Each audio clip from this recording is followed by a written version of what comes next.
I'm Janet Gornick. I'm a professor in political science and sociology here at the Graduate Center at the City University of New York.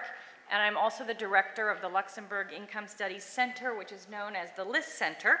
And I have the pleasure of welcoming you this evening because the List Center co-sponsored this evening's event with the Graduate Center's Department of Public Programs. So let me just give you a very quick roadmap to the evening. First of all, our guest of honor, Angus Deaton, will present an overview of his recent book. I think you know that, The Great Escape, Health, Wealth, and the Origins of Inequality. And following Angus's presentation, our three commentators, Branko Milanovic, Richard Berkhauser, and Helen Epstein, will each offer remarks, and then we'll close with a question and answer session, and we'll ask you in the audience if you have questions to go to the microphones in the aisle. Let me introduce our speakers and not take too much time. Angus Deaton is professor of economics at Princeton University and one of the world's leading scholars of economic development. He's also recognized all over the world for the invaluable work that he's done in understanding and analyzing household surveys. Step a little closer. So tonight, Professor Deaton is going to talk to us about his recent book, The Great Escape. And I'm going to refrain from previewing the book for you because in just a few moments, he'll walk you through the arc of the book. I will simply say that The Great Escape has received an extraordinary outpouring of praise, with reviewers describing it variously as accessible, clear-eyed, complex, elegant, erudite, engaging, factual, fantastic, fearless, graceful. I spent some time online today, you can tell. Level-headed, lucid, magisterial, refreshing, sober, splendid, sure-footed, thoughtful, useful, and wonderful. So I could keep going, but I think you get the point. It's a good book, and we're really thrilled to have him here this evening. So we're also pleased to have three remarkable commentators. Branko Milanovic was, for many years, lead economist at the World Bank, where he became widely known for his pioneering work on global inequality.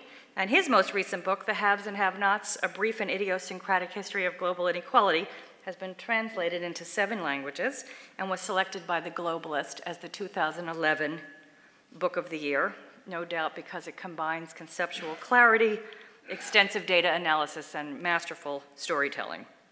Earlier this year, Branko joined us here at the Graduate Center, where he serves as visiting presidential professor and a senior scholar in the List Center, and I would be remiss if I didn't add that the List Center is much more fun since Branko has arrived.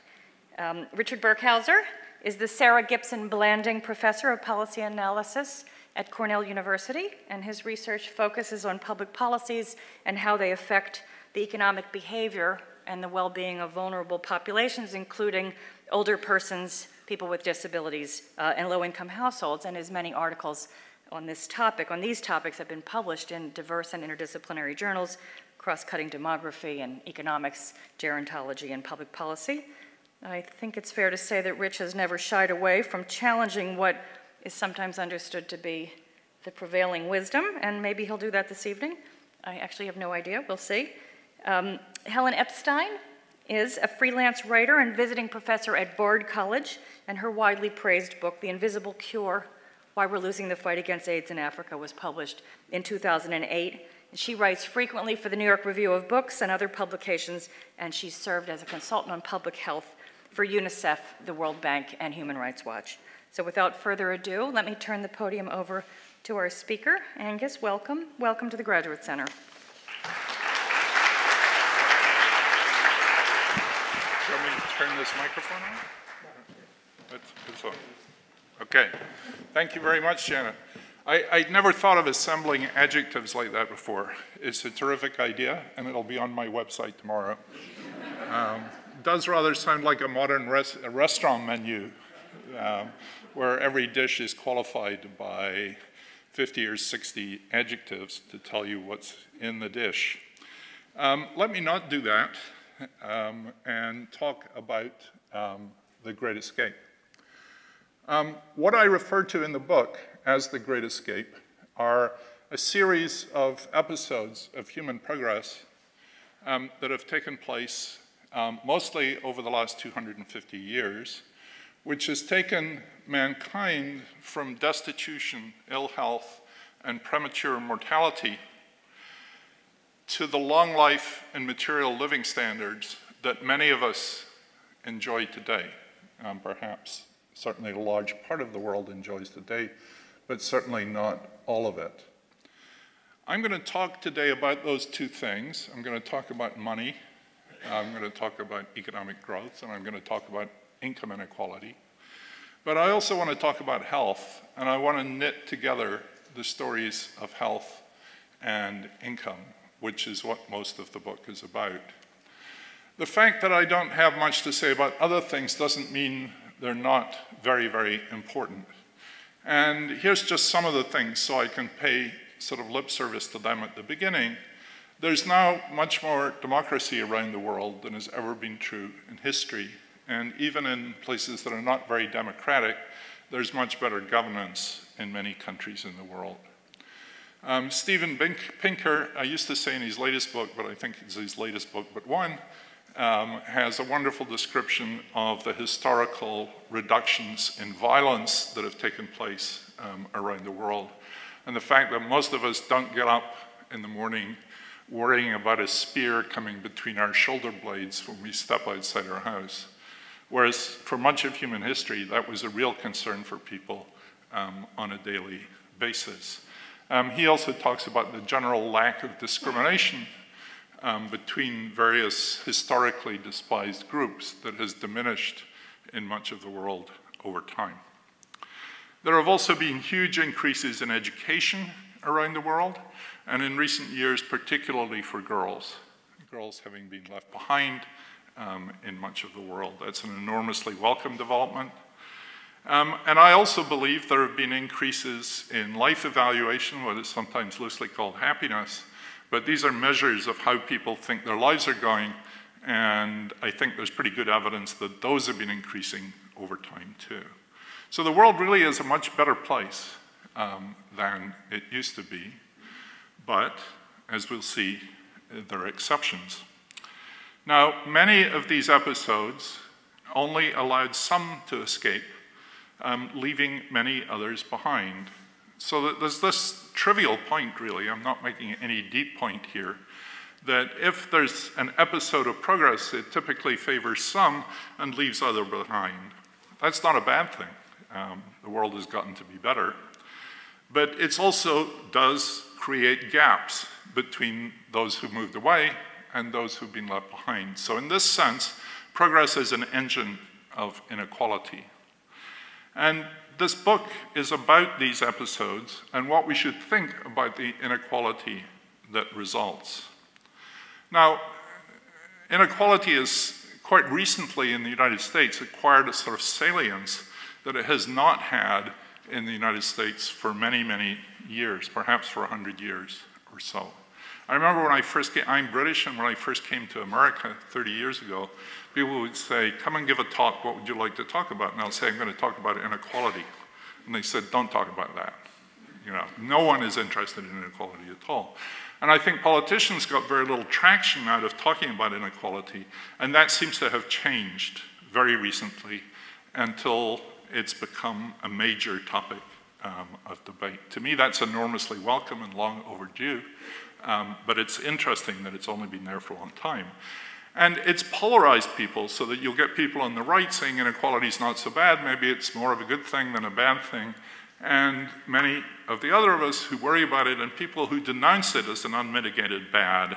Neither of those positions is right, and I'm going to try to explain some of the subtleties of that as I go along. So the most famous and most obvious case of this sort of thing I'm talking about is what historians after Kenneth Pomerantz's book have called the Great Divergence, which was the sustained economic growth which began in Northwest Europe between 1750 and really got going by about 1850, and was paralleled by a health revolution which caused life expectancy to rise alongside at the same time.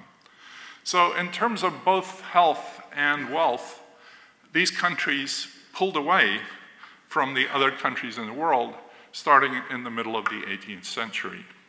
Now, as I say in the last part of this slide, that opened up gaps that have never really completely closed.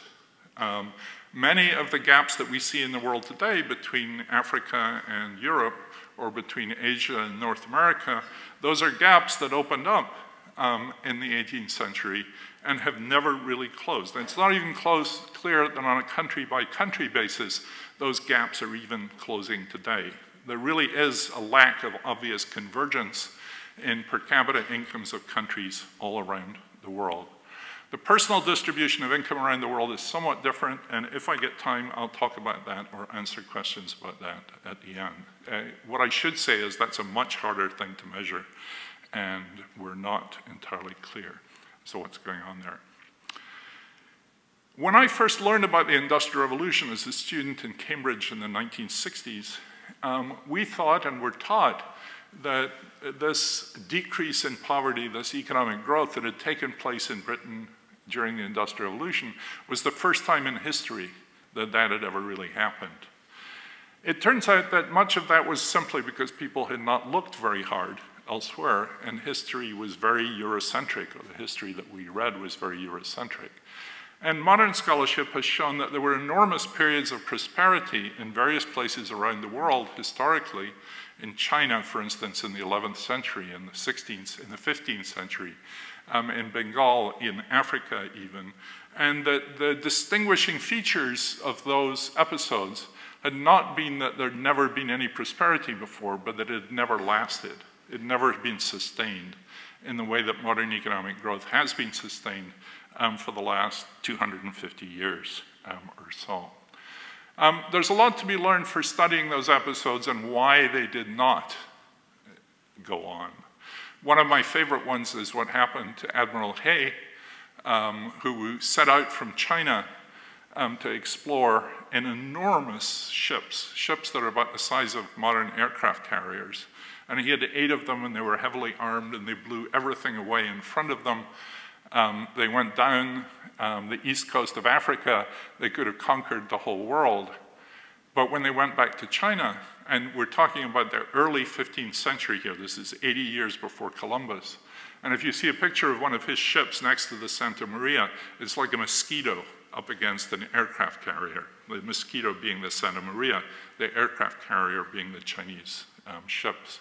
They could have conquered the world, and the reason they didn't is because when they get home, the emperor was terrified of the possible power that these seafarers might accumulate and would threaten him, and he shut them down, and those ships never sailed again.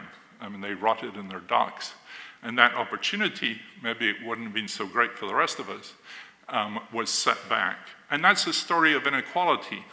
That's the story of the enormous power that the Chinese emperor had, and he could stave off these new inventions that were coming along behind.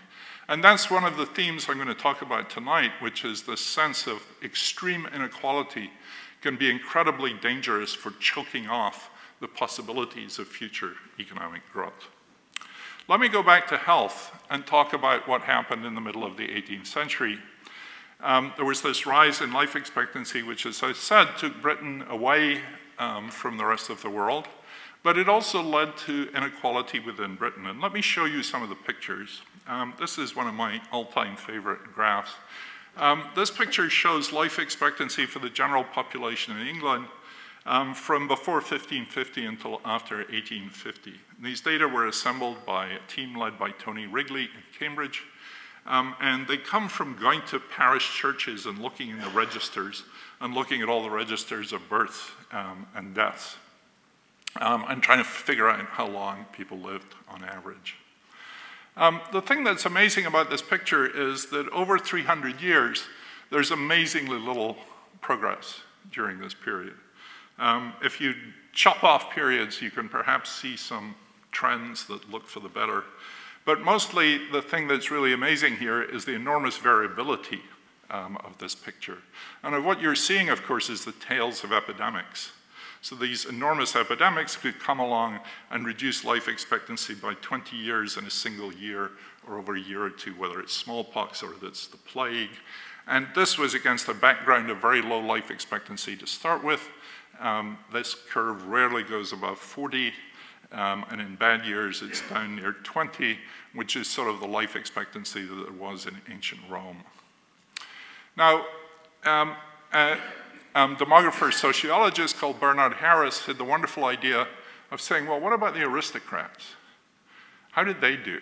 They had lots of money, they had big houses, they had servants. Surely they were insulated from all this carnage. And of course, if you go to the ducal families in Britain, which is what he did, or what Hollingsworth did many years ago, they have meticulous records, and so we can compute their life expectancy with a lot of precision. And if you plot the life expectancy of British ducal families on top of this graph, here's what you get. So you get two stories here.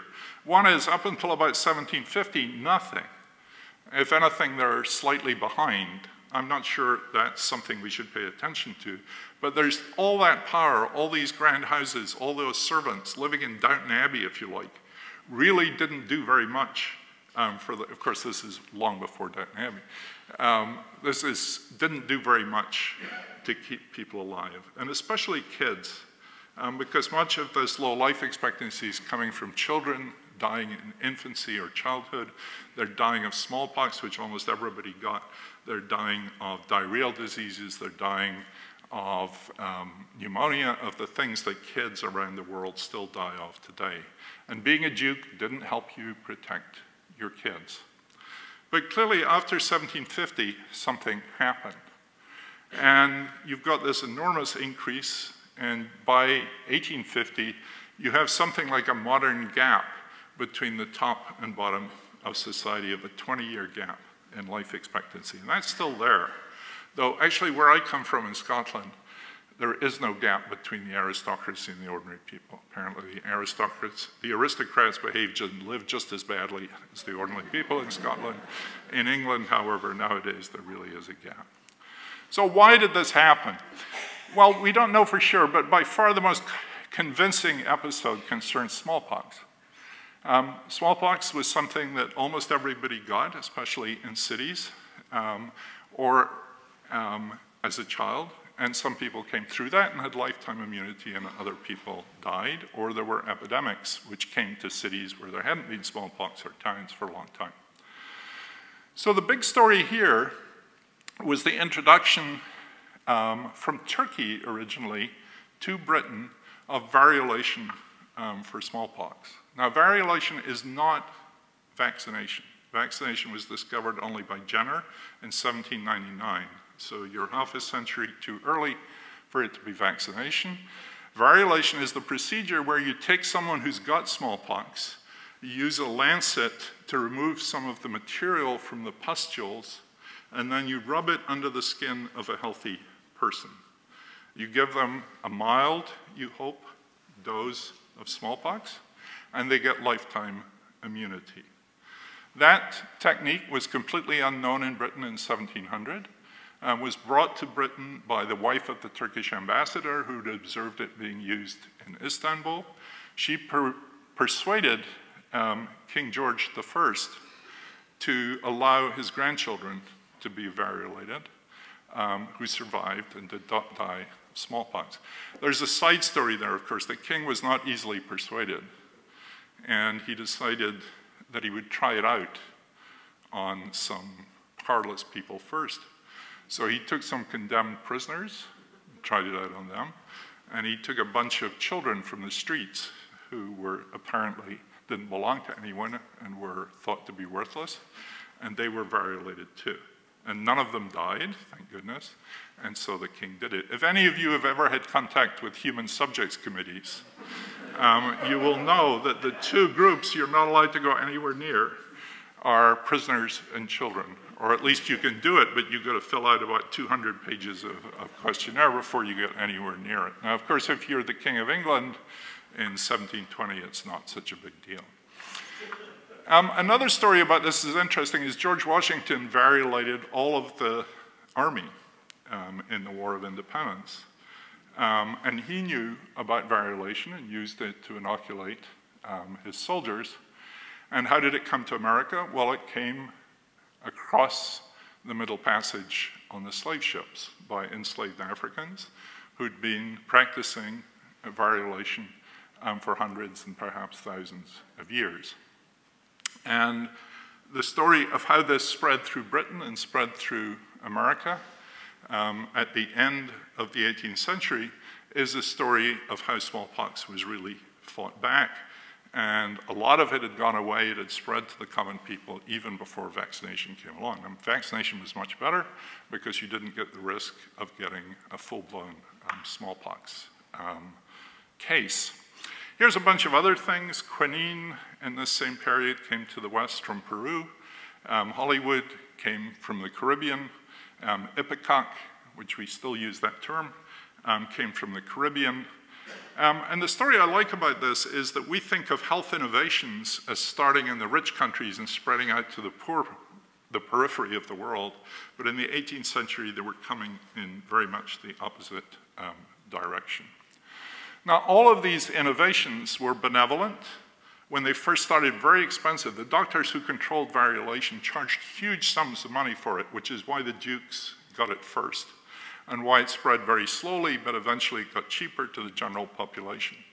So these health inequalities, these inequalities between the dukes and the rest of the country, at that period were harbingers of good things to come. There were signals that technological change had taken place and that later everybody was going to benefit. And if you think of them that way, it's possible to see those inequalities as essentially benevolent. The people have escaped from the prison and they've shown the way for other people. That causes an inequality and the other people can follow behind. That's good inequality. So health inequalities is a harbinger of health improvements. I wanted to show you this picture too. This is Jonathan Edwards, who was the third president of what was then called the College of New Jersey, which is now Princeton University. And he died in 1758 at the age of 55 from smallpox variolation. So he was one of the unlucky ones. He had this stuff rubbed into his arm, got full-blown smallpox, and died within 3 days. So it wasn't a great procedure, and we can do much better today. So let me step back and summarize this in this graph, which takes after a graph that was first drawn by Sam Preston, the demographer, 30 years ago. What it shows is income along the horizontal axis, GDP per capita in supposedly comparable price units across countries, and it shows life expectancy at birth up the vertical axis. Each blob is a country, and the area of the blobs are proportional to the population of the country. So the very big blobs up at the top there are China. The slightly smaller blob is India. The blob up there at the top right is the United States. And so up at the top there, you have rich, long-lived countries. At the bottom left, you have poor, very short-lived countries. The arrow, which I think of as the onward and upward arrow, is showing that what's happening to the world is it's moving along that arrow over time. The countries are moving upwards, they're getting richer, and they're living longer. That's the arrow of progress. There's a very important point about inequality to take away from this picture. It's very easy, first of all, to think that this is a graph that shows that getting wealthier makes you healthier. I don't believe that's true, and much of the book is dedicated to arguing against that position in any very simple form. But if you think about inequality, you can see the enormous income inequalities in the world here. And you can see that there's the US up there with $40,000 or so around in 2005 dollars per capita. You've got countries in Africa, the poorest of which is the Democratic Republic of the Congo, if you believe the numbers, and that have essentially nothing. So these gaps are astronomical, but what makes them even more astronomical is the places that are really poor are also the places that got really bad health. So if you're lucky enough to live in a rich country, you also live for a long time. If you're unlucky enough to live in a poor country, your life is likely to be short. So that these inequalities, these deprivations are interacting with each other, so that when you think about health and income together, there's much more inequality in the world than you get by looking at either one of them together. Now, this picture also shows some of the bad things that have happened over this period. The blob that's down there, way off the curve, the fairly large one, is South Africa. And the reason it's so far off the curve is partly because of the legacy of apartheid, but it's mostly because of HIV/AIDS. And if you were to make a movie of this picture over the last 50 years, you'd see African countries moving up and to the right, and then around 2000 just falling off the edge of the world. And over that epidemic in the affected countries took away about 50 years of progress in life expectancy over a very short period of time. Some of that is coming back now, but it's by no means back to where it was. The other thing you can see there is you can see how low China was in 1960, which is the light-colored blobs, and how high China was in 2010. So you've got this enormous increase in life expectancy in China over a very short period of time. Most of that happened between 1960 and 1970. And you might say, well, what were the Chinese doing right? Was it the barefoot doctors? Was it communism? Was it public health under communism? What, of course, it really was that they stopped killing people. In 1960 is the middle of the Great Leap Forward. Those were years in which perhaps 30 million people died. They died because of policy errors or malignant policy. Once again, you've got another example of how great catastrophes can happen to humanity, not because a virus comes out of the jungles, but because of catastrophic politics, because of Chairman Mao consolidating his power, because of this demented scheme of leaping forward in a very short period of time and killing tens of millions of people. Those are the two greatest health catastrophes of the second half of the 20th century, and we can only hope that we're not facing another one today. Let me talk a little bit about rich country health today. Much of this today, for me at least, is based on innovations of various sorts. Particularly, I would attribute a lot of the gains, the reductions in mortality, to the use of antihypertensives for controlling blood pressure, which have had an amazing contribution in reducing cardiovascular mortality. We're beginning to get really benefits from cancer screening, and those drugs are very expensive in contrast to the drugs that have brought about the gains in cardiovascular disease. And another, what I class as an innovation, is not a medical innovation, is the knowledge that smoking kills you. And those have arguably, well, those have been largely responsible for the huge increases in life expectancy over the last 50 years in rich countries, and have arguably widened health inequalities in the US. These techniques have also, and that knowledge, have spread widely across rich countries, and you can see the declines in mortality just echoing across countries as they move from the United States to Britain to Switzerland to France and so on, and you just see them all in concert. Within countries, I think these things don't always spread as rapidly as they should. Now, once again, these inequalities, which have expanded because of these changes in knowledge and in technology, are to me arguably benign, that you get a discovery, they're used first by the rich, the powerful, and the well-educated. That increases inequalities, it spurs efforts to increase those, to include those left behind, and that helps spread the health benefits to everybody. So when economists argue for inequality, this is the sort of process they talk about, that it acts as incentives to spread new benefits to everybody else. Now, of course, there's some real concerns here. We've known about smoking for a very long time, and it has not spread to the whole of the population. Rich, well-educated people have quit smoking, but poor people, by and large, have not quit anything like as much. So there's a huge gradient there, and we don't really understand exactly why that is or what to do about it. It seems to me one of the biggest issues in health inequality research today. So let me tell you why I think income inequality is not such a benign process. So let me start with the good part of this, which is what's been happening in the rich countries of the Western world.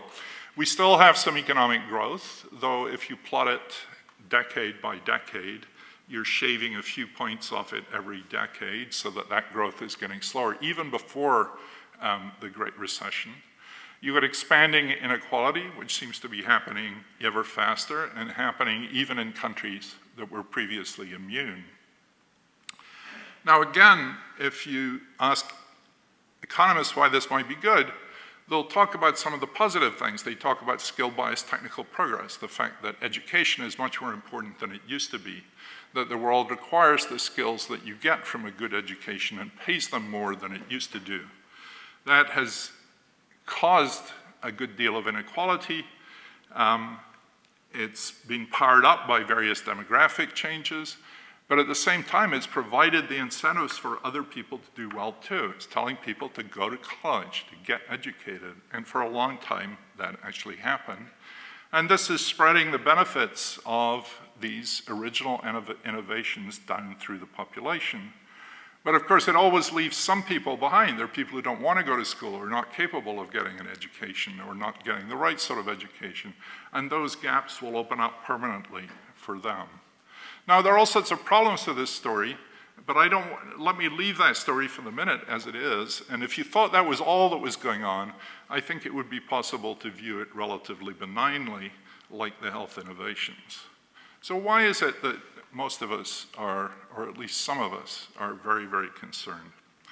It starts from the fact that the biggest divergence has been at the very top, that most of the increases in wealth, the huge increases in income over the last 30, 40 years have taken place among the very, very well-paid. There's very little happened elsewhere. Some, and again, you'll find this in the economics literature, have argued that this is also an example of skill-biased technical change, that people in finance who are writing incredibly clever code, who are inventing amazing new derivatives, who are some of the most highly educated and smartest people on the planet, all of which is true, are being paid for their skills. Now, it's true that those skills are very highly developed, that people are doing new things, but for most of us, there's really good reason to doubt the social returns to what these people are doing. In fact, many of us would argue that the social returns have been negative, in that a lot of this was implicated in what happened during the Great Recession. And even if not, even if you're just talking about people doing things which make them rich, but don't do much for society as a whole, then there's a massive misallocation of resources because our smartest, most intelligent young people are going off to do this instead of working in manufacturing, curing cancer, doing all the sort of things that might actually benefit the rest of society. I've given lectures very close to this at several hedge funds in this city, and I can tell you the IQ in the audience is just amazing. It's way above anything I ever meet at Princeton. The questions come from all over the place, and it really is amazing the amount of talent that is working in those places, and they're getting very, very wealthy indeed, or some of them are. It's not clear it's doing us any good at all. Another area in which I think there's similarly huge misallocation of resources is in healthcare, and I'll talk a little bit more about that in a minute. So for me, much of this is a consequence of inequality replicating itself by breeding more inequality. And that if the rich capture the political process and get to write the rules for their own benefit, then the rent-seeking that is going on there can power inequality up and hurt the rest of us by slowing economic growth down. It's like the imperial empire in China. If you write the rules for your benefit, you're hurting everybody else. I think someone who wrote about this very well a long time ago and was not paid a lot of attention to is Mansur Olson, who talked about the rent-seeking and the extent to which groups would get together and write rules and lobby and so on in ways that benefited their narrow self-interest at the expense of a broadly spread cost to people who didn't have much incentive to stop them. I think a lot of that was very wise, and we should have made more attention to it at the time. I think we have a healthcare system that is much better designed to deliver rents than health. If you remember the picture I had up there a few minutes ago, the US spends twice as much as any other country as a share of GDP on health. Its life expectancy is among the worst of all the rich countries in the world. And it's not as if that money's just going down the drain. I mean, that money is being used to pay a lot of people, some of whom are very wealthy indeed. And a huge amount of that comes from rent seeking, from people writing the rules for payments for Medicare, for Medicaid, and so on. And of course, if this goes on, these very large salaries, as Piketty has described in his book, will pupate into very large fortunes. I think the problem here right now is not the expanding wealth inequality, it's just the huge income inequality. But over time, wealth is going to become much more important. As they say, if you earn $100 million a year, year after year, eventually you're going to finish up being quite wealthy. It's hard to spend it all. Let me say a few words of why we care. We must just dislike income inequality and regard it as unjust. We might be jealous and we're just unhappy because others have more than we do. We tend to think of that as not being a very worthy argument. But, you know, I remember when I was a kid and would see someone driving past in a fast car, I felt that very strongly, and therefore I wanted to put that up there.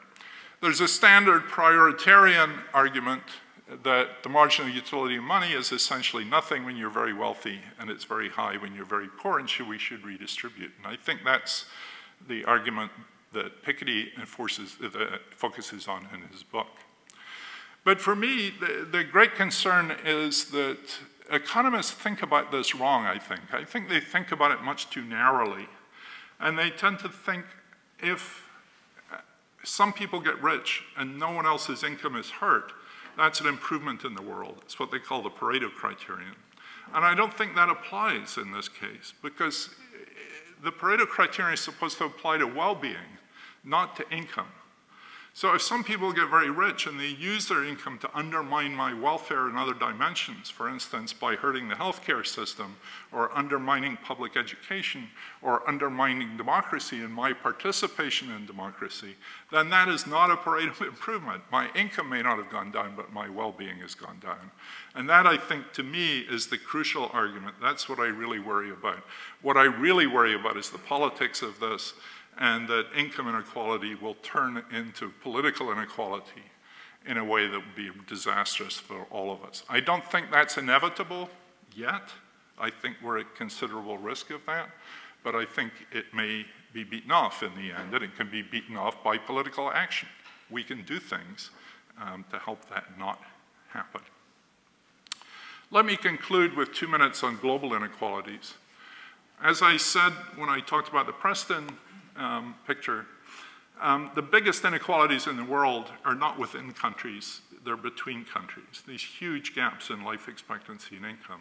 Much of it driven by infant and child mortality rates. There are, it's true, huge inequalities within those countries too.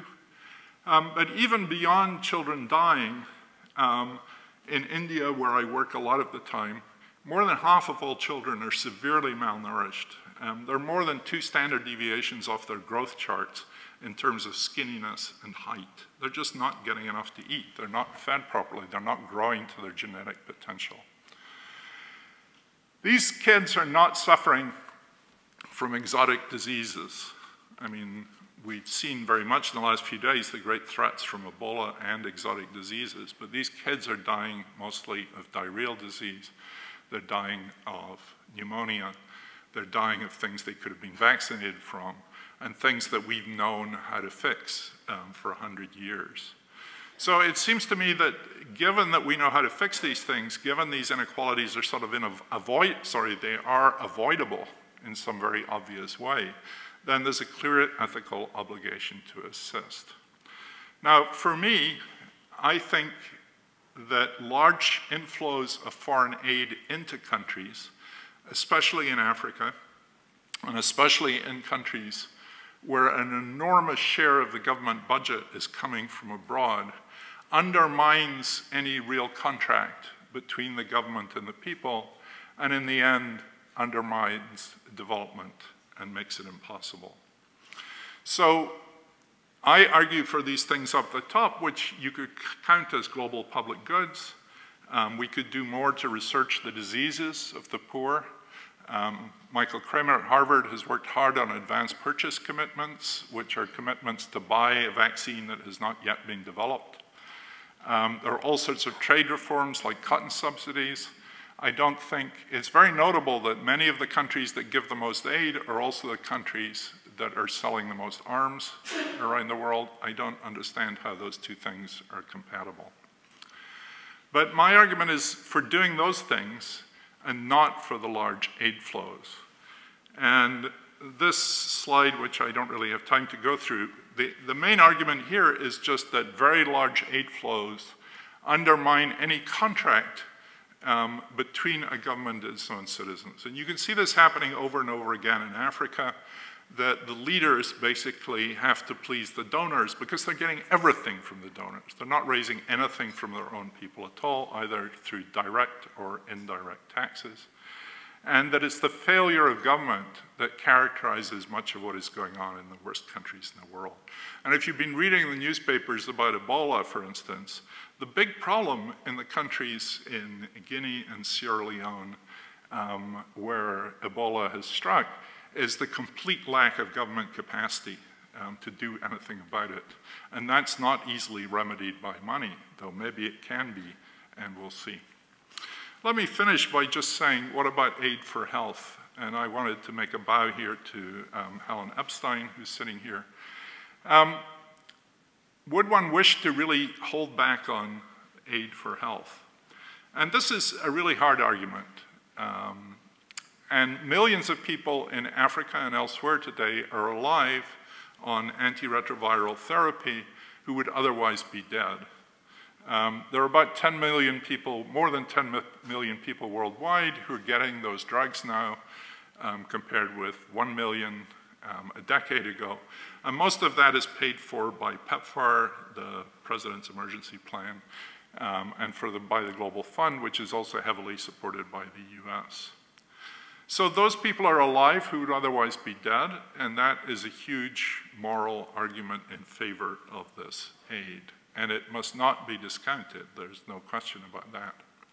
The trouble is this does not suspend the previous argument that these large cash inflows, whatever they're designated for, are undermining state responsibility.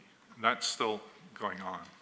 And that poses for us a very acute dilemma, because you can do things now and save lives now, but the argument is that you're costing lives in the future, so you're being forced with this trade-off. I think this trade-off is most acute among dictatorial regimes like Zenawi, the late Zenawi in Ethiopia, Kagame in Rwanda today, who are essentially farming their citizens out to the foreign aid agencies. And they're farming them in the sense that the aid agencies supply them with money and turn a blind eye to the murders and political repression of their opponents. So you've really entered into this real bargain with the devil when you're doing that thing. And that epitomizes this dilemma that's faced by people who are giving aid for health. So let me just conclude there. I want to go back to the more positive side and say that the world really is a much better place than it was. That progress has been very, very uneven, but it's been real. And so we're enormously better off than our ancestors were. Most of us just than our parents or grandparents were, let alone our ancestors back in the 18th century. But there's an enormous amount that still remains to be done. And I, for one, don't believe that foreign aid as cash inflows from one country to another are something that will help resolve that. Thank you very much indeed.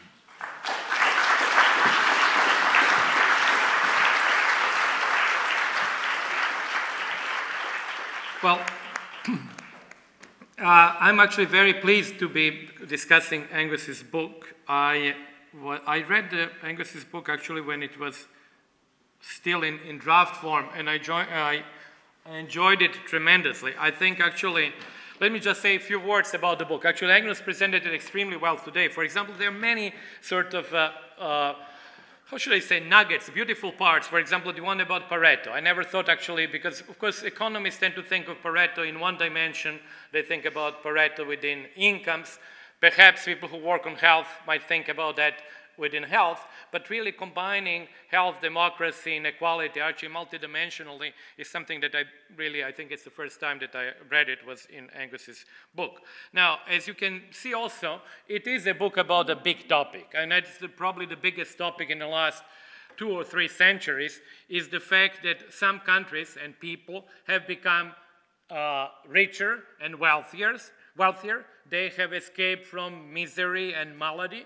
And the issue is actually what should the world that has become richer and healthier now do to help the others. And of course, Angus spoke about aid at the very end today. So actually, in that sense, the book, when I tell some people, actually, the book deals with income and wealth inequality, then deals with health, and then ends with a question about help and aid, they're actually at first time a little bit surprised, like what is now aid doing? But when you see it in the context of this great escape, then of course the position or the role of aid and of the structure of the book, I think, becomes very clear.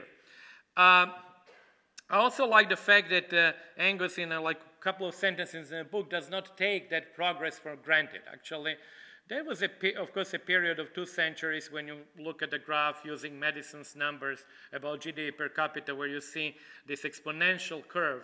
And we tend to believe that that curve will necessarily continue. But, you know, it is not something which is obvious. I remember that we believed until 20 years ago in Kuznets' curve as well, believing that inequality will necessarily go down. But now the situation, of course, the reality was very different. So I don't think we should really sort of believe necessarily in sort of continuation of this progress. And I think actually Angus mentions this several times. So it is also written very elegantly. I would call it like a very crisp prose. I think it goes almost as I wanted to compare it with something like really refreshing a smooth white wine on a hot summer evening. So this is kind of a feeling that you have when you read it. Now, I would discuss only 2, yeah, you should read it, I forgot that one. Only 2 topics.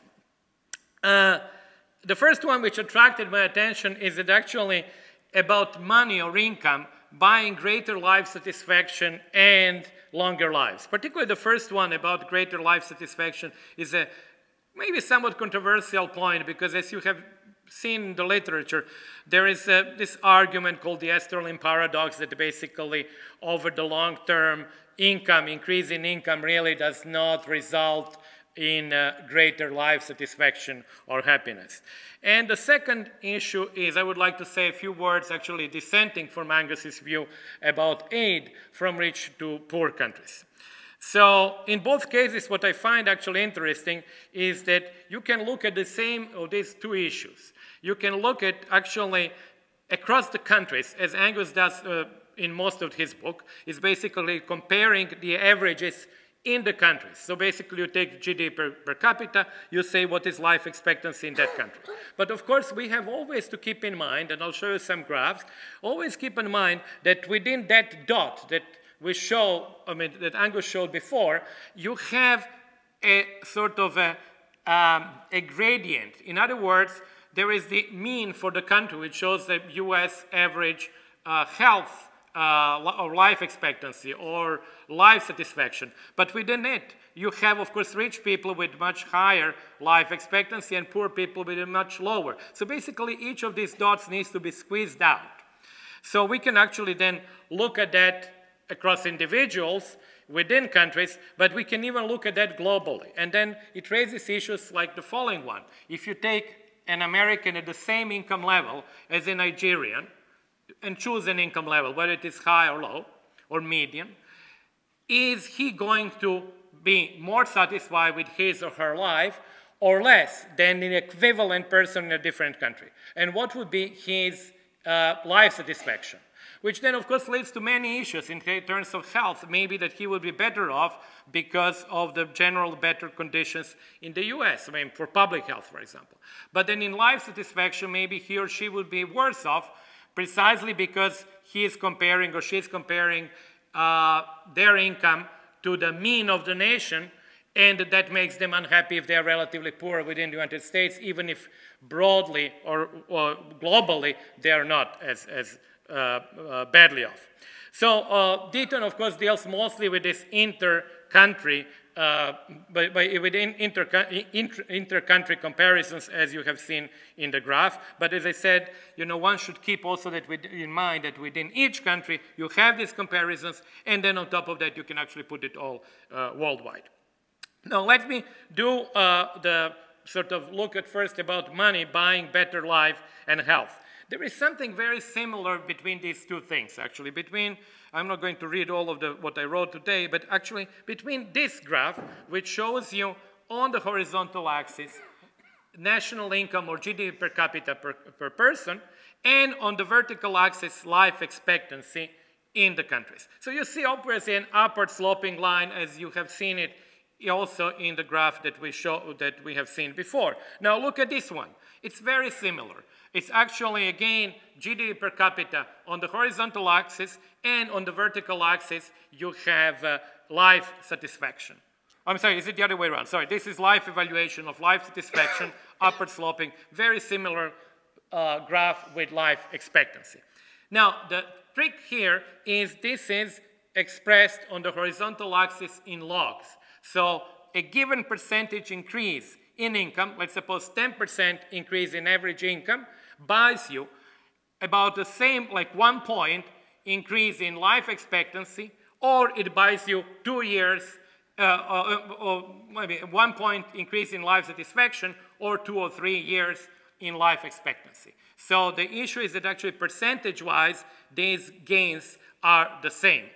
And it is interesting because we tend actually to believe that income or money does actually have something to do with it. In other words, if I look at these graphs, money does seem to buy both happiness or greater life satisfaction on average across the countries, and also to buy greater life expectancy.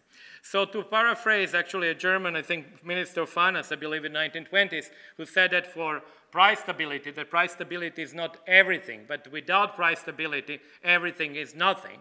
We have a little bit here, we can say that, of course, money or income is not everything, but without money, many of other things become nothing. If you look at life satisfaction or life satisfaction or life expectancy. And of course, you have some very interesting cases of, for example, China and India, generally Asian countries, actually scoring low on life satisfaction, but scoring very high, above the line, on life expectancy. India does exactly the opposite.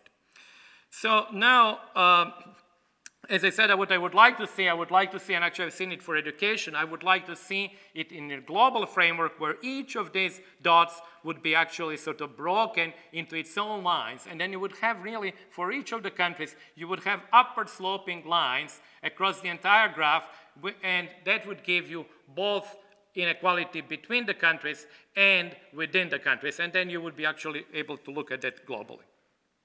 Now let me go on the question of aid very briefly. I have here a nice quote because I believe that actually what Angus has argued for aid is like a special case of inflow of undeserved wealth, if you will, unearned wealth, which corrodes institutions. It is really a sort of another variant of the hypothesis, of the view of resource curves. In other words, you have what Montesquieu called a bad kind of riches, which you have not deserved, which depend on accident. And I think he actually had Spain here in mind when he wrote that 250 years ago. Spain with the inflow, of course, of gold from the New World. So I think actually it is here we have to distinguish between the negative incentive effect of aid or welfare for individuals or negative impact of aid, which I call the corrosion of institutions, which Angus deals with. Now, what I call this is really kind of a story of impoverishing aid. Aid thereby essentially leads to institutions being less efficient, worse, and then if we believe that institutions are really crucial for development, that leads to lower growth. So really here we have two parts of the argument in what Angus is writing. The first part of the argument is that wealth, unearned wealth, really destroys institutions. This is the compact between the rulers and the people that he has talked about. And the second part of the argument is that institutions are really crucial for growth. Now, my opinion in the last 1 minute is that, actually, let me see here, is that actually the data that show negative impact of aid on institutions is, I think, not exactly available, nor is the causality very clear, because we have to prove that the causality goes straight from that unearned money into destroying institutions. The second part, and actually I've listed here, for example, also problems that, there is direct taxation in poor countries would be low in any case. So we're really talking about 2 or 3%. So it's not really going to make such a difference whether aid is there or not. Secondly, there is no reason why the dictators would not raise still taxes if they can. So there may be some problems with that. And of course, there is empirical issue where aid was successful and where it was not. Now, the second point, and this is my last, because I could not just resist having these nice graphs, because I am not convinced totally that our set of institutions that implicitly Angus has in the book, essentially kind of a Acemoglu-Robinson story, that really that's a story which necessarily a story which explains growth. Let me give you 2 examples and I'll finish there. This is the French growth rate from 1945 to 2013. I don't really see how you can actually, there are many reasons going on in this slowdown. There could be convergence economics, there could be technological progress, and the same story here is of Japan. This is also, you can see, even more dramatic. But I really cannot see that institutions in France in 1955 were much better than institutions today. Whatever inclusiveness you define that. And I would actually then leave you with the last puzzle and a prize question that you should find institutions that these countries share. This is the countries in each different region. There are 5 regions in the world which have been the most successful in the last 20 or 25 years. I forget which one it was. And I really cannot see anything that they have institution-wise that they share. Actually, the only thing that I see there, and actually I discussed it on Twitter, is that the countries in Africa and Asia are either having natural resources, which should make their institutions actually worse, according to that argument, or they had a socialist past. But really, other than that, I really don't see anything there, but I may be wrong. So it is for you to find this, what, for example, Ireland and Ethiopia and Panama share together to explain their being, having high growth. So let me leave you at that. I actually, as I said before, I enjoyed the book enormously, and I hope you were actually, some of you might have already read it, and whoever has not read it, I think actually would benefit tremendously. Thank you very much.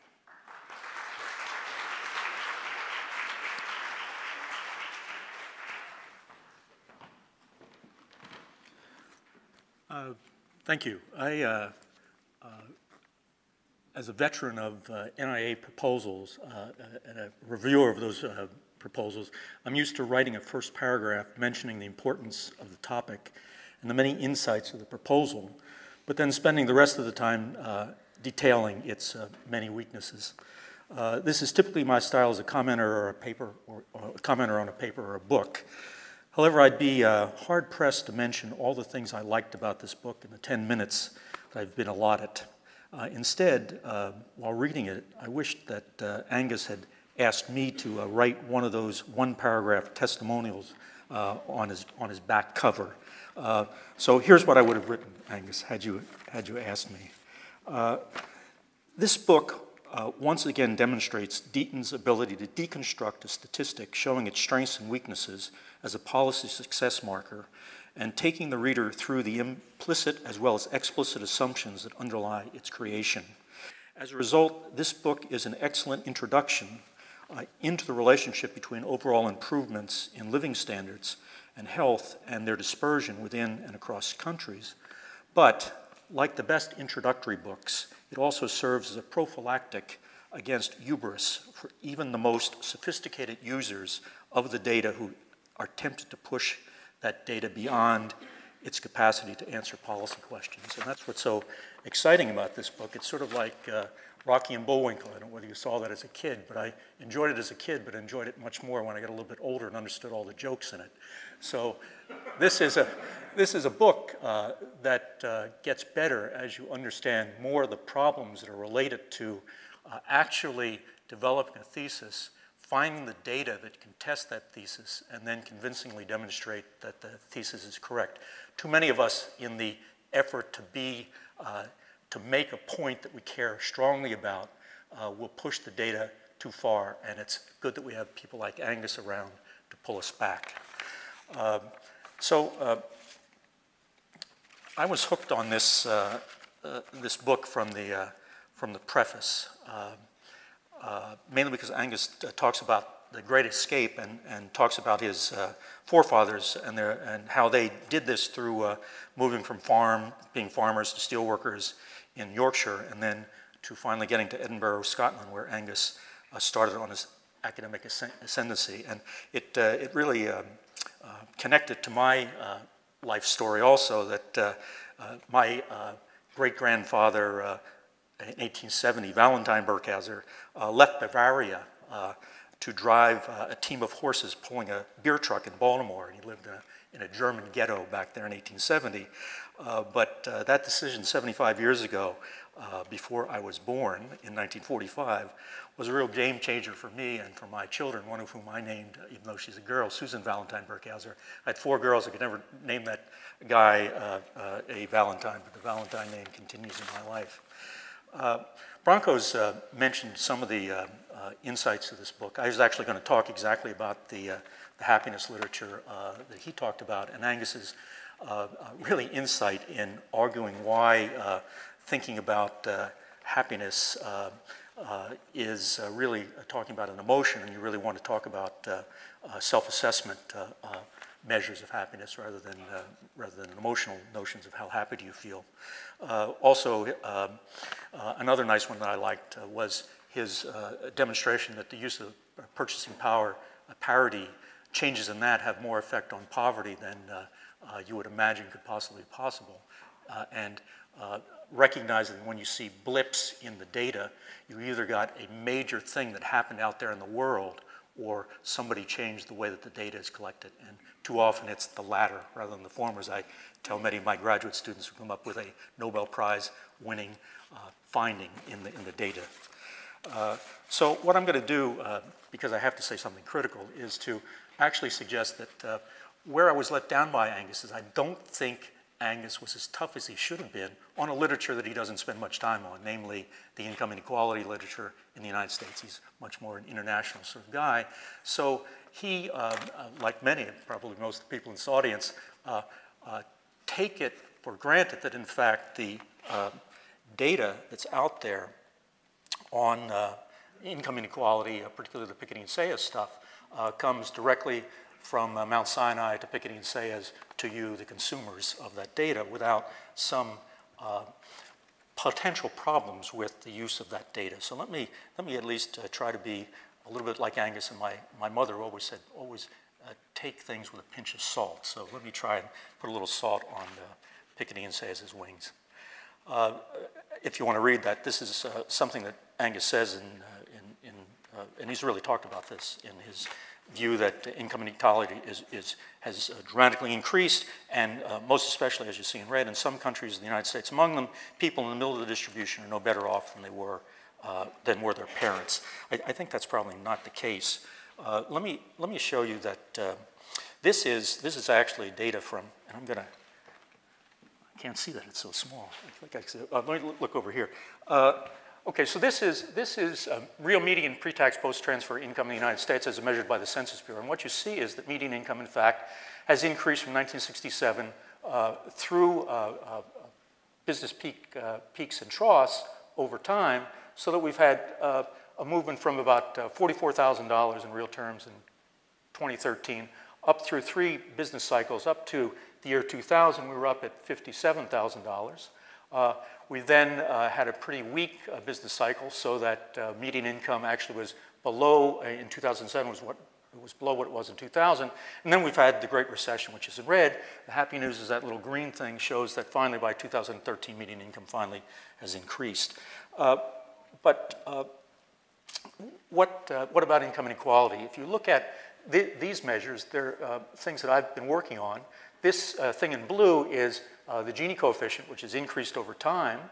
But you notice that in blue, there's this gigantic increase in the Gini coefficient between 1995 and 1996.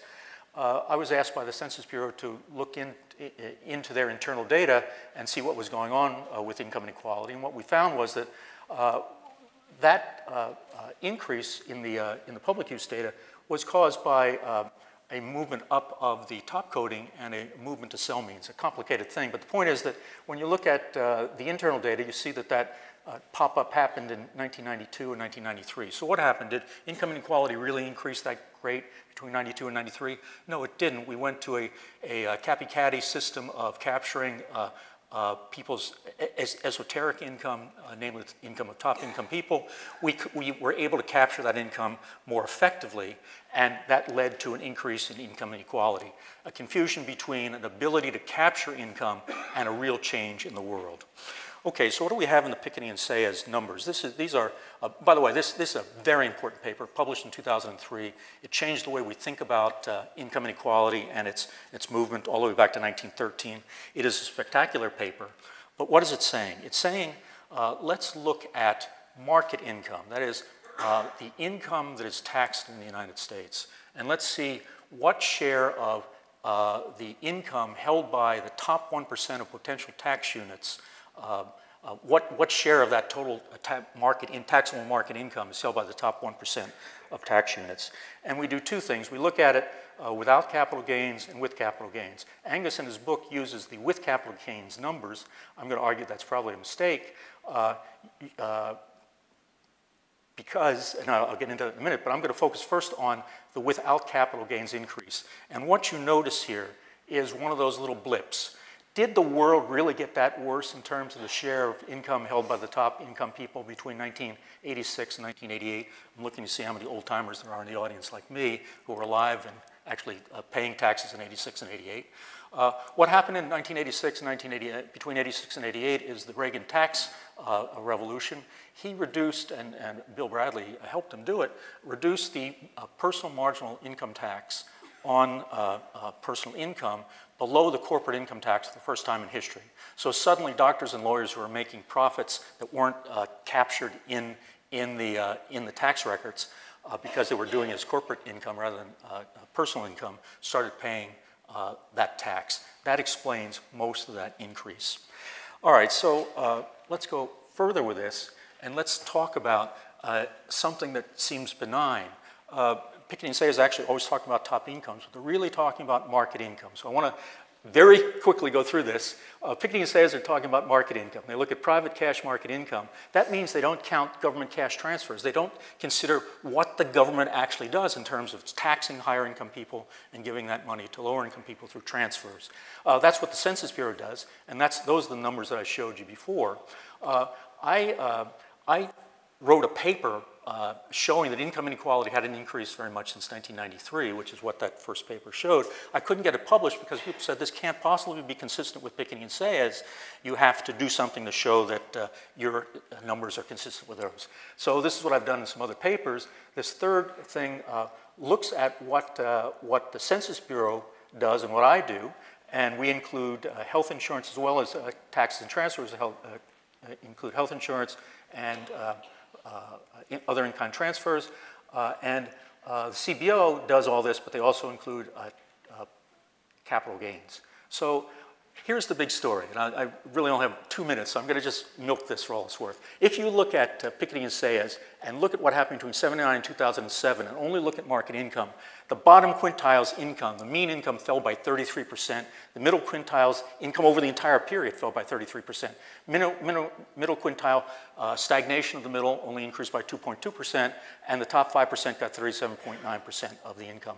But if you walk it through, start measuring households rather than persons, includes tax and transfers, you get it out so that it's actually increases across the board through that blue.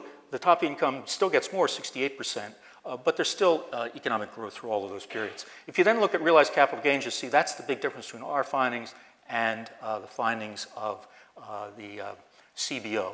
This issue of taxable realized capital gains, what Angus uses when he includes capital gains in his measure.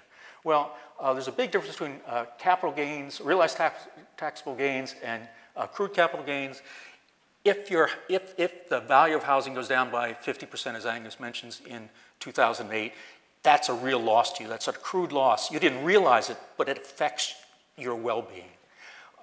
They don't measure, they measure realized capital gains, not accrued capital gains. When you do that, for 1989 to 2007, you get these numbers are a little smaller because I'm talking about 89 to 2007 versus 79, but you see the difference is still 16.8 for the top 5% versus 52% for the top 5%. When you now use accrued capital gains, you get an amazing finding that actually the top 5%'s real income fell by 25% between 89 and 2007, because 89 was a wonderful year for accrued capital gains. 2007 was less so. These are all business cycle peaks. What's the point of this? Not that the top 5% is much worse off than they were in 1989, only to suggest that perhaps we ought to investigate a little bit more the bottom line numbers in this and pull an Angus Deaton on those people and really carefully look at those things and decide what we think about those values before we go to the end. Okay, and I'm going to just end there and simply say that when you're talking about income, look at the footnotes, ask what it is that people are measuring, and ask whether you think that's the way to answer a particular question. If you want to know about market income, look at Piketty and Sayers. If you want to look at what's actually happening to the resources of people, you have to go further than that, do these sorts of things. I'll end there. Thank you.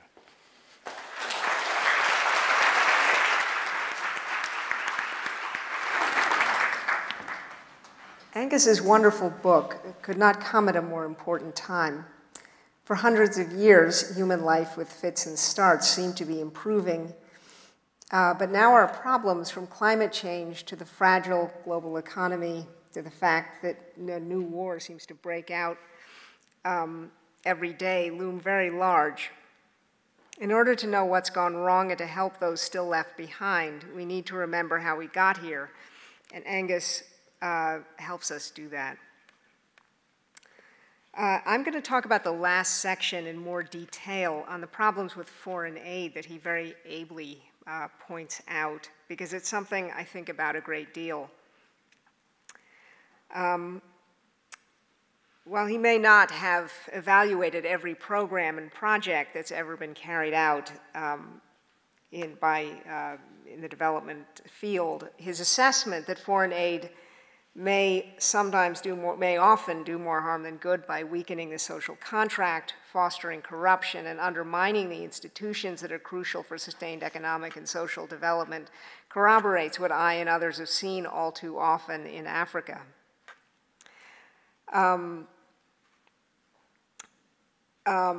And despite the Africa Rising narrative, things really aren't going very well in many of the countries where our aid is concentrated, and we need to find a better way.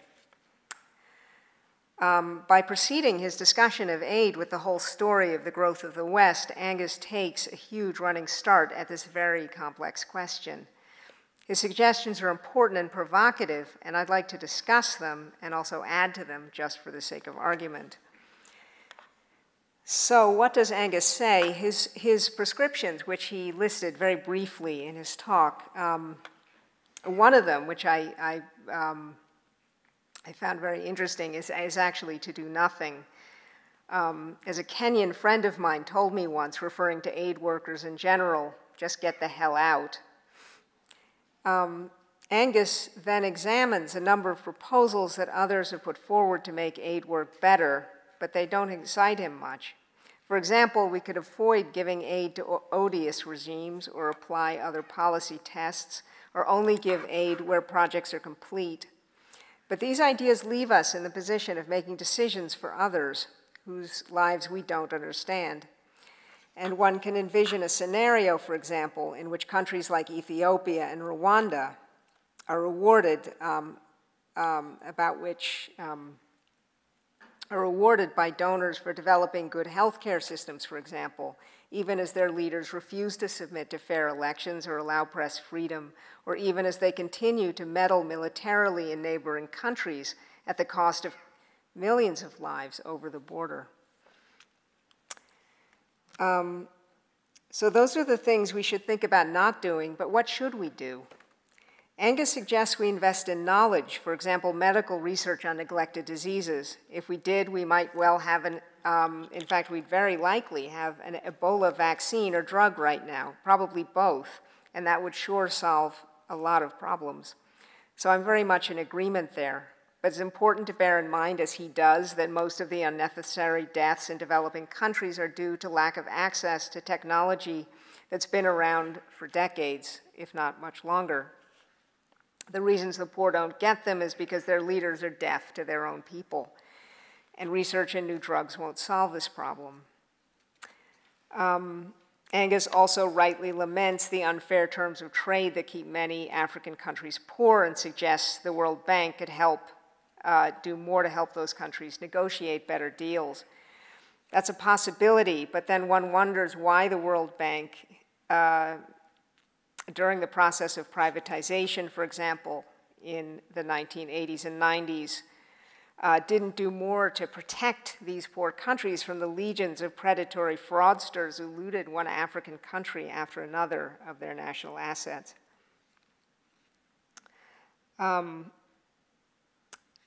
Can we really expect the bank to help Africans negotiate with, for example, powerful companies linked to the very governments that fund the bank itself?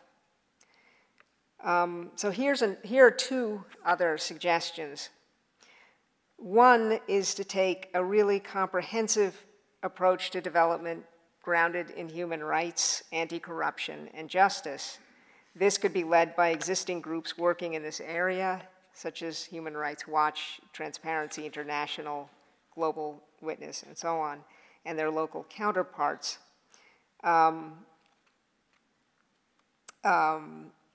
We could also do more to support legislatures, judiciaries, churches, journalists, and so on, the people and institutions that endeavor to keep our own governments honest. Money and programs may not be the only way to help, at least if not more important, is moral support. So whistleblowers now that if those in power try to intimidate them, they'll know the world is watching. I don't seriously think that a development approach based on human rights will likely happen, especially given the current economic competition in Africa between the West and China. But as a friend of all lost causes, I feel I have to advocate for it. I also like to make a plea for the importance of education. Angus suggests we give more university scholarships to elite students from Africa who could bring their expertise home or send remittances from here. My problem with this is that at present, most of the candidates for African scholarships are often chosen from among the families of the ruling elites, and this can reinforce tribalism. A better way, in my opinion, would be to invest in high-quality education inside these countries for entire populations from early childhood right up to university. This won't be easy, but some countries, such as Uganda and Zimbabwe, once had very good education systems, since undermined by war, bad management, drastic structural adjustment programs, and more recently, universal primary education programs, which have left a lot of children sitting under trees but not learning very much. Perhaps it's time to start studying how these school systems were created in the first place a long time ago. Supporting education may not lead to economic growth overnight, but it could help create a future generation that's both grounded in its own culture and oriented to the modern world. And perhaps that generation or its children would be confident enough to demand leaders who respect the rule of law and practice democracy, however reluctantly. This might eventually create conditions for more inclusive economic growth, bigger markets, and so on. It won't be quick or simple.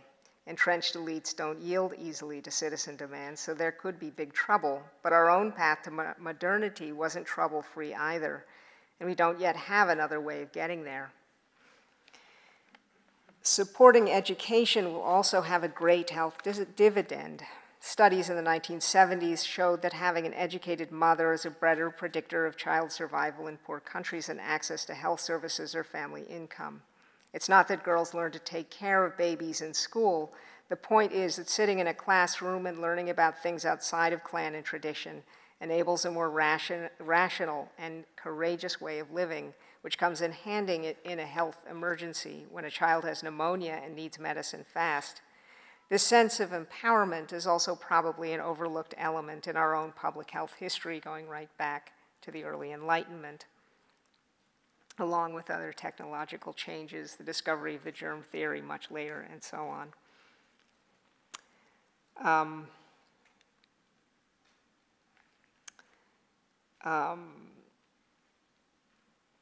The other thing that makes education in Africa such a good investment is that, unlike the money and material aid we give at the moment, once you have it, no one can take it away. Thank you.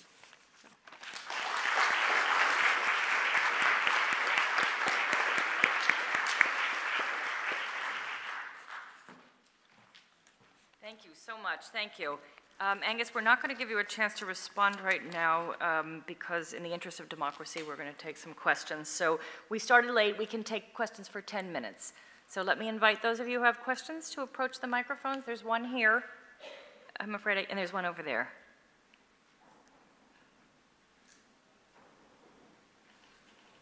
And feel free to address them to any one of the speakers or to the whole audience, to the whole group, excuse me. Shall I? My name is Nick Masinski. I'm a student at the Graduate Center here.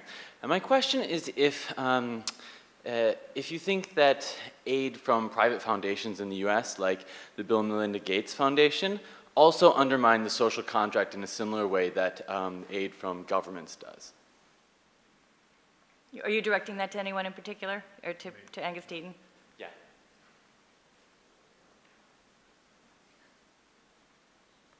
That's for you?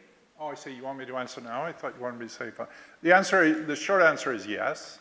And I don't think this is a government-to-government problem. And I think NGOs are the same. And I mean, it's also part of what Helen said. I mean, supporting other people's civil society is a real problem because you undermine them. And the people I work with in India, for instance, or I know, who are the most successful activists, are the people who will never, under any circumstances, take any money from outside, because this must be solved domestically. And one of the things that's useful to think about in this context is always try to reverse it. I mean, think of what would happen in this country if the Swedish and the Swiss government got together and said, your schools are a disaster, we're going to come in and run them for you, right? And, you know, that's ridiculous, and it would be illegal, and it ought to be ridiculous and illegal in other countries too. So I just don't think we should be doing this, and I think it's unethical, and I think it's counterproductive in the long run. Take a question from here. Yeah, hi, my name is Yale Makagan. I work for an NGO that works on a lot of these issues. I just had two quick questions. One for Professor Deaton. If you had asked me before I came here, what is the cause of inequality? I never would have thought that innovation itself could be the cause, which I think which is something that I took away from what you were saying. So I was wondering, you know, usually I would think it's the policies that exist, you know, other aspects with regard to a particular country or region that lead to inequality, and maybe you could, if you could expand on the idea of the innovation itself leading to greater inequality. And then for all of the panelists, what do you think, and how do you think that population growth will affect inequality? I think that Piketty suggests that population growth is perhaps not that big of a deal, that it will stabilize at some point in the future. I'm wondering if you agree with that hypothesis. Thanks. Just on the innovation, I mean, I'm not making any very deep point here. I mean, I think you're right. You were right in the first place, is policy. But I think when there's a lot of innovation going on, you know, as there was at the end of the 19th century, as there has been over the last 20 or 30 years, that makes some people very, very rich. And then what happens after that depends on how policy handles that and how the politics of that work out.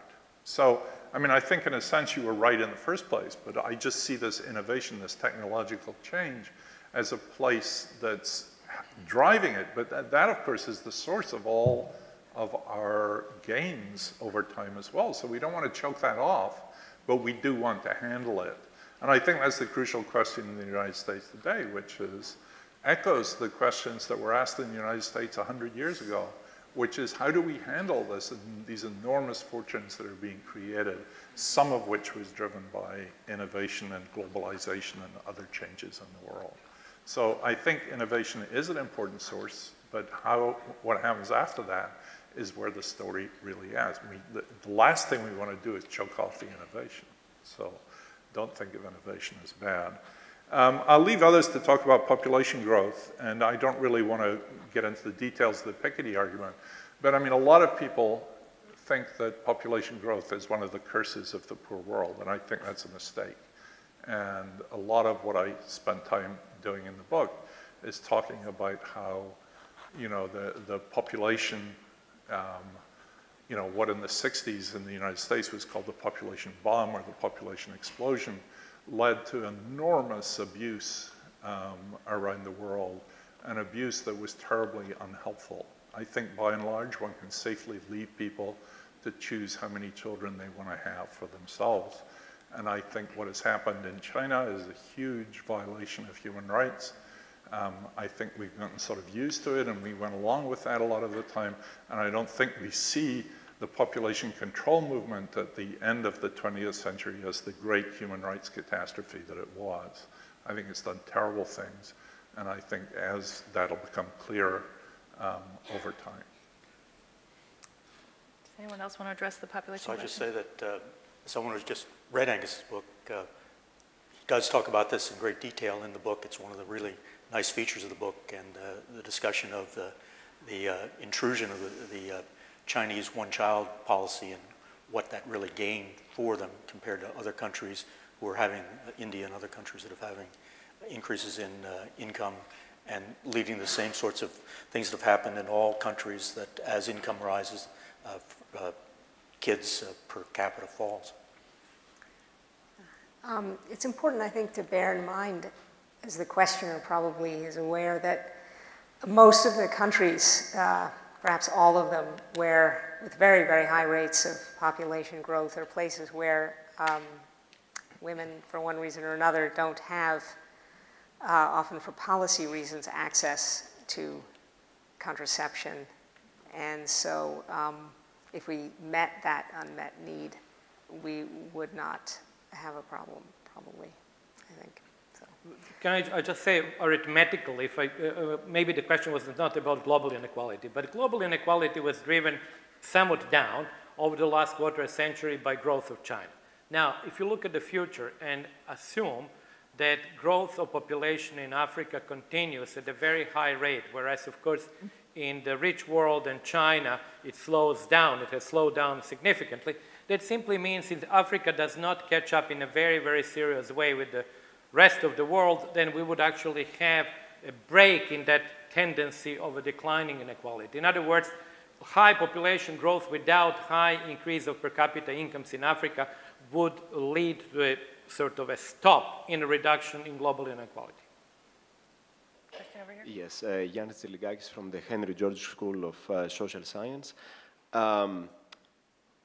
You didn't hit on a very, very important point, that all incomes are not born equal.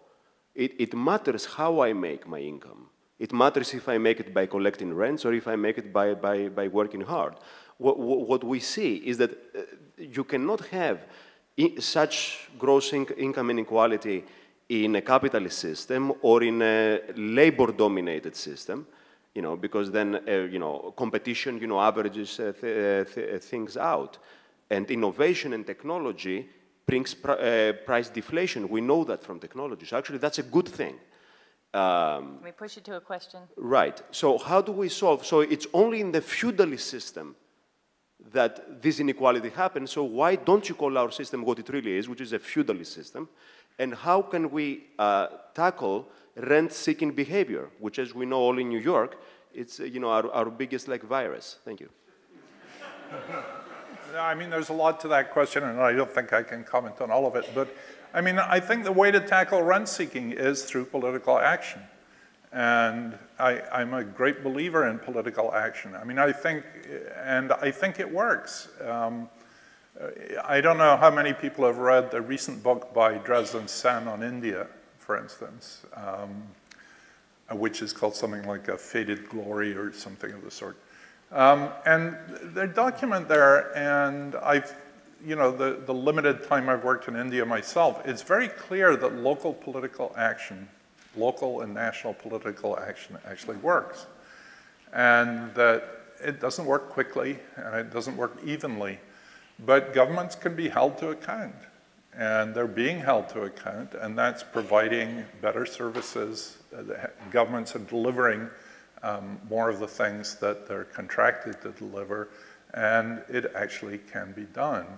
So if people ask me how in the United States today you would deal with these issues, I think political participation is just unbelievably important.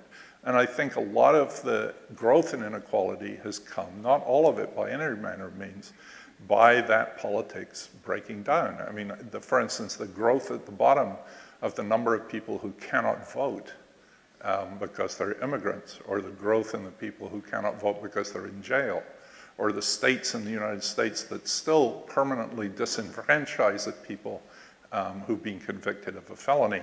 I mean, those are all contributing to inequality, and those are subject to political action. I also worry a lot about our elite educational system acting as an engine of inequality. And I realize that the heights of inequality in the United States are not driven by education, but I think that institutions like my own, like Princeton, are doing a very bad job of helping poor kids get a chance to become CEOs or go to Wall Street or earn those salaries. And I think those firms are not discriminating. I think Princeton is discriminating in a way that makes it very hard for poor kids who are not minority kids to get a chance to go to those colleges. We're going to take one last question. Thank you for this discussion. Bob Larrick, I work with the UN NGO community and the politicians. Don't we all have an interest in a more just society and cash flows, and the importance of some of the issues of what causes our alienation, hate, and violence all over the place, the importance of not only germ theory, but the idea of greater truths, as you bring up Princeton and other top schools, greater truths, understanding, and wisdom, and the importance of politics. Is it really working? And the issue of human rights, which I agree is not really working the way conceptualized. The problem of with the religious, Islamic, etc. If we have human rights as from the Declaration of Independence as coming from God-given human rights and all God's children of innate worth versus worthlessness, don't we all have a responsibility to work together in a more compatible and functional good government, more ethical, rational, humanistic society, which I think are things for well-being and security, requires economic security and capital formation and wealth building. Does anybody want to answer that question? I think I agree with the parts of it I understood. I'm not entirely sure what the immediate policy implications are for, why this is more relevant now than it's been relevant in the past. Who wants the last word? On that note, going. Thank you, everyone. Thank you so much to our guests.